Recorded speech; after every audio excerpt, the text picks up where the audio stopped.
Moju, Pará. É Moju? É Moju, né? Moju, Pará.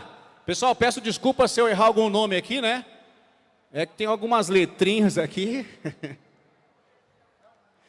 Vamos lá, dando sequência, lembrando que nós teremos às 2h30 da tarde a presidenciável Simone Tebet, tá bom? Pode deixar aqui no chão. Simone Tebet, presidenciável do PMDB, aliás, do MDB, né? Vai estar presente aqui. E agora eu tenho a honra de chamar meu grande amigo, ele que é advogado e consultor técnico legislativo da União de Vereadores do Brasil, UVB, e está lançando o livro Processo e Procedimento Legislativo Municipal, com apontamentos práticos, segunda edição. Eu quero fazer o seguinte, quero chamar o pessoal de Cruzeiro do Sul que suba ao palco para se fazer presente nessa palestra, pode ser? Os colegas de Cruzeiro do Sul, pode subir ao palco aqui para compor a nossa mesa. Vem rapidinho, vem rapidinho. E nós vamos receber então aqui, para falar um pouquinho sobre o seu trabalho, o seu livro. Eu chamo ele de showman. É o DF no DF. Com vocês, Danilo Falcão. Muito boa tarde, vereadores e vereadoras. Meu amigo Cris, o melhor cerimonialista do Brasil. Obrigado pela deferência de sempre. Isso. Aliás, vamos fazer uma foto aqui. Que essa gravata aqui, ó. O Danilo, na última marcha, eu falei pro Danilo, que bonita a tua gravata, né? E hoje eu vim com essa gravata porque é um presente do Dr. Danilo aqui. Muito obrigado, viu? Vai lá, o palco é todo seu. Cris é um querido, Cris é um querido. Nossos convidados, doutor, de Cruzeiro do Sul, Rio Grande do Sul, vereadores de Cruzeiro do Sul. Como vai? Prazer, Danilo Falcão. Fique à vontade aí. Esse é a segunda edição, tá bom, viu? Vereadora, como vai? Tudo meu. Vereador, satisfação. Tudo jóia? Como vai? Ó, quem senta na mesa comigo, viu, Cris, tem que adquirir o livro, viu? Ó, mas esse daqui é diferente, ó. Tem um espaço do DF ali, vão lá me ver. Vereadores e vereadoras, pode estar aqui. É uma alegria muito grande para mim pisar pela terceira vez consecutiva no palco sagrado do Legislativo Municipal. Afinal de contas, a gente está no maior encontro do Poder Legislativo da América Latina. Nós estamos na 21ª marcha dos Legislativos Municipais. Eu quero saudar também colegas advogados, colegas da área jurídica que atuam ou que pretendem atuar junto ao Poder Legislativo, pessoal das equipes técnicas de apoio às câmaras municipais. O evento é muito corrido e eu não vou demandar tempo. Eu trouxe aqui, e com energia redobrada, piso nesse palco, para apresentar para vocês a segunda edição do meu livro, Processo e Procedimento Legislativo Municipal. E fiquem certos de uma coisa que eu vou falar, e não é a conversa do autor. Não existe no Brasil literatura jurídica voltada especificamente ao processo legislativo municipal. Eu consegui capturar do processo legislativo constitucional, do processo legislativo federal, e trazer ele com as adaptações necessárias para que a gente consiga, nas câmaras, efetivamente entender o caminho que o processo e que o procedimento legislativo precisa ter. Querem uma dica do DF, aqui no DF? Adquiram um e levem para suas câmaras. Não um para cada câmara, cada vereador adquira um, porque fiquem certos. Aqui tem, vereadores e vereadoras, a base de todo o alicerce para os senhores e senhoras entenderem o que é processo legislativo. Vereadora, esse livro aqui contempla, eu vou só fazer comentários a respeito do que está contido nesse material.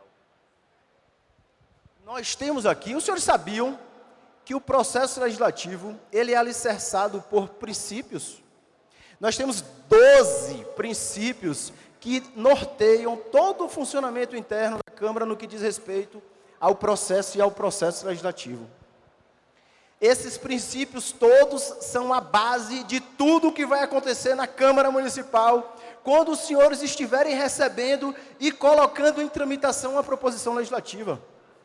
Eu estou falando das emendas à lei orgânica do seu município, dos projetos de lei ordinária e de lei complementar, dos decretos legislativos e das resoluções. Aí os senhores podem se perguntar: ô Danilo, você esqueceu de falar da medida provisória e da lei delegada. Em regra, eu não vejo aplicabilidade de lei delegada e medida provisória nas leis orgânicas municipais e até mesmo nas constituições dos seus estados. Com a base principiológica que eu trago para vocês, e são 12 princípios que precisam convergir, vereadores. Eu preciso ter esses 12 princípios, todos eles eu preciso obrigatoriamente dar cumprimento, para que eu consiga desenrolar o processo legislativo e, ao final, produzir uma norma jurídica que seja válida e eficaz. Se eu não entendo princípios, por exemplo, os senhores sabiam que todas as matérias obrigatoriamente precisam passar pelas comissões permanentes? Todas as proposições legislativas obrigatoriamente têm que passar pela Comissão de Constituição e Justiça, para que seja feito o controle de constitucionalidade, que é um dos princípios, princípio do controle de constitucionalidade. Olha só o que eu vou dizer. Quem primeiro realiza controle de constitucionalidade de proposição no Brasil é o Poder Legislativo, através da Comissão de Constituição e Justiça. E pasmem, eu já cheguei em municípios que nas câmaras municipais sequer existia comissões permanentes, vereadora. Você já viu, vereador? Sabe como funcionava lá? O presidente recebia o projeto que o prefeito mandava, a sessão era às 9 da manhã, ele recebia às 8h30. E dizia assim: o prefeito mandou esse projeto aqui, está em discussão, está em votação, aprovei, devolvo para ele. Sem sequer se amadurecer a proposição, que também é um princípio do processo legislativo, princípio da deliberação suficiente das proposições. Não vou entrar muito aqui, porque o tempo é curto. Passei princípios, eu entro nas fases do processo legislativo, vereadores e vereadoras. O processo legislativo se desenvolve em 3 fases. E eu divido essas 3 fases em 2. Eu tenho uma fase interna do processo legislativo e a fase externa. O que é a fase interna? É aquela em que a tramitação da proposição acontece na Câmara Municipal. A fase interna, ela se subdivide em 2. Deliberação parlamentar e a fase externa, deliberação executiva. Na fase interna, deliberação parlamentar, primeira coisa que eu faço quando a proposição vai ao plenário, é isso mesmo, eu discuto. Eu amadureço a proposição, para em seguida, eu exercer a minha principal atribuição dentro da Casa Legislativa, que é isso mesmo, o voto. É com o voto que eu aprovo ou rejeito uma proposição legislativa. Aprovada essa matéria, eu mando para o chefe do executivo, fase externa. Deliberação executiva se subdivide em 2. Quem aqui sabe me dizer quais são as 2 fases da deliberação executiva? Ganha esse livro. Hein? Eu não vou descer porque gasta tempo. 2 fases, o Poder Executivo, deliberação executiva, o prefeito, ele pode... Hein? Quem falou foi uma mulher? Como? Como é o nome da senhora, vereadora? Vá ali no fundo, quando eu descer daqui, que esse daqui é seu. O prefeito sanciona ou veta. E um registro? Uma pergunta. O presidente da Câmara, em algum momento, sanciona ou veta uma proposição legislativa, sim ou não? Não, ele não sanciona nunca nada. Ele pode até promulgar. Só spoiler. Eu estou na fase constitutiva. A fase 1 do processo legislativo, vereadores e vereadoras, é a fase de iniciativa. É aquela em que o legitimado ativo deflagra o início do processo legislativo de uma proposição. Quem tem legitimidade para propor uma norma? O Poder Legislativo, que tipicamente nasceu para legislar. O Poder Executivo, que atipicamente nasceu para legislar. Em situações previstas no texto constitucional, o prefeito pode deflagrar o início da proposição legislativa. Eu tenho a iniciativa privativa, a iniciativa exclusiva e a iniciativa concorrente, em que mais de um legitimado pode deflagrar o processo legislativo. Tá joia? Fui para a fase constitutiva, deliberação executiva. Tudo isso está aqui com apontamentos doutrinários, muita jurisprudência, ou seja, muitas decisões do Supremo Tribunal Federal no que diz respeito ao processo legislativo, tá? E questões práticas vivenciadas por mim na minha atividade profissional desde o ano de 2005. Desde 2005, o DF aqui, que não é Distrito Federal, que é Danilo Falcão, presidente Cezinha Ronque, abraço, bom lhe ver aqui, viu? Sempre na primeira fila. Eu tenho 17 anos atuando com o Poder Legislativo, vivo disso, e aqui eu entrego para os senhores uma ferramenta que vai fazer com que os senhores e senhoras consigam trabalhar nas casas legislativas sem medo de errar, tá? Terceira fase do processo legislativo é a fase complementar, que se subdivide em promulgação e publicação. Parece, mas não é a mesma coisa. Nesse material aqui, vereadores e vereadoras, eu consigo entregar para vocês com uma linguagem muito acessível à compreensão, seja os colegas da área jurídica, sejam os vereadores e aqueles que não têm formação jurídica, tudo que os senhores precisam saber sobre o processo e o procedimento legislativo municipal. Aqui eu tenho um capítulo específico falando sobre o voto do presidente da Câmara no processo legislativo. Aqui eu defendo a tese de que o presidente da Câmara pode votar em todas as deliberações, não somente só vota nas que são boas para ele. Todo vereador vota na que é boa e na que é ruim, eu deveria, né?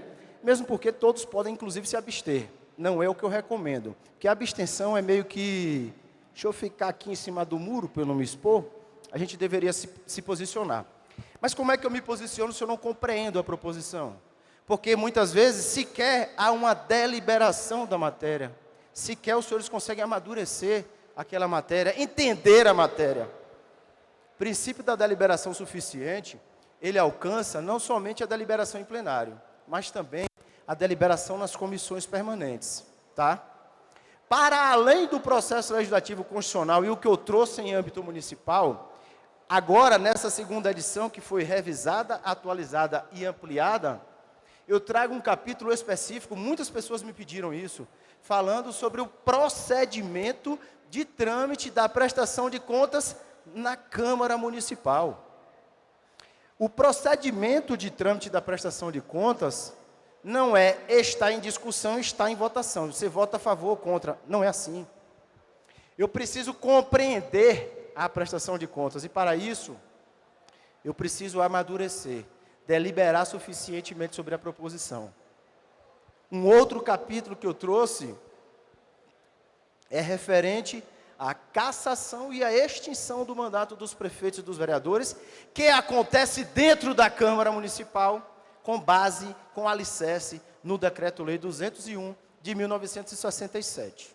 E tem um capítulo que eu inclusive dou risadas aqui, que eu chamo de pérolas do Legislativo, né? São alguns equívocos que eu tenho visto aí pelo Brasil ao longo dos mais de 10 anos de atuação profissional com as câmaras municipais, entendendo a dinâmica do processo legislativo, que eu quis trazer para vocês aqui apenas a título de exemplo. Mas é exemplo negativo. É exemplo do que não fazer quando a gente fala em processo legislativo. Eu fiz uma pergunta simples agora aqui. O presidente da Câmara sanciona ou veta alguma coisa e alguns dos 500 ou 600 que estão aqui disseram sanciona. Eu disse que não sanciona. Mas um daqueles que disse que sanciona, faça o obséquio, levante a mão e diga em qual situação o presidente da Câmara sanciona uma norma. Nós estamos em casa. Por favor, fale. Fique em pé aí o senhor. Eu só tenho 8 minutos. Fique em pé, diga aí. Calma, calma. Um de cada vez. Como é? Quando a Câmara... Isso. Segure lá. Ó, meu vereador de onde? Hein? Como? Que estado é? Ele disse aqui, ô Danilo, quando a Câmara rejeita o veto, né? Sim, eu entendi. Olha lá, ó. Como? Presidente da Câmara Municipal de Anitápolis, Santa Catarina, Marcele Mates. Olha o que ele disse a mim: Danilo, quando o prefeito veta, esse veto obrigatoriamente precisa retornar ao Legislativo. Se a Câmara rejeitar, quem sanciona é o presidente da Câmara, não é não? Não, não é não. Não é não, meu presidente. Sabe por quê? Está escrito lá no parágrafo 4º do artigo 66 da CF, que não é DF. CF é Constituição Federal. Está escrito assim lá, ó. Se o Congresso rejeitar o veto, vírgula, a matéria retorna ao presidente da República para promulgação. O presidente da Câmara, sentado na cadeira, nunca, sob nenhum aspecto, sanciona ou veta nada. Tem alguém de Tocantins aqui? De onde? Hein? Brasilândia, o que mais? São Salvador, eu sei que Peixe está aqui, Cariri do Tocantins está também, cadê? Maravilha. Em um determinado município no Tocantins, vou contar um milagre, mas não vou dizer o nome do santo. Eu fiz uma palestra num congresso virtual lá em 2020, para o pessoal de Tocantins, e chegou até mim a seguinte informação, está aqui, ó. A Câmara aprovou o projeto de resolução. Depois que o Legislativo, que o plenário aprova esse projeto de resolução, o que é que acontece com ele? Ele é o quê? Ele é diretamente encaminhado para o presidente da casa para o ato de promulgação e publicação. Nesse município lá em Tocantins, o presidente da Câmara vetou. Ele vetou o projeto de resolução aprovado pelo plenário. O veto e a sanção são atos privativos do chefe do executivo, vereadores. Ó, quer uma dica? Compre esse livro aqui, que eu garanto que vai ajudar vocês lá. Não tenho mais tempo. Isso, meu vereador, isso mesmo. Bote na rede social e me marque. Ó, meus amigos, minhas amigas, vereadores e vereadoras, você eu já conheço de algum canto, eu já lhe vi por aí, né? Já lhe vi por aí em algum lugar. Ah, sim. Sim. Então, hoje estivemos no Senado.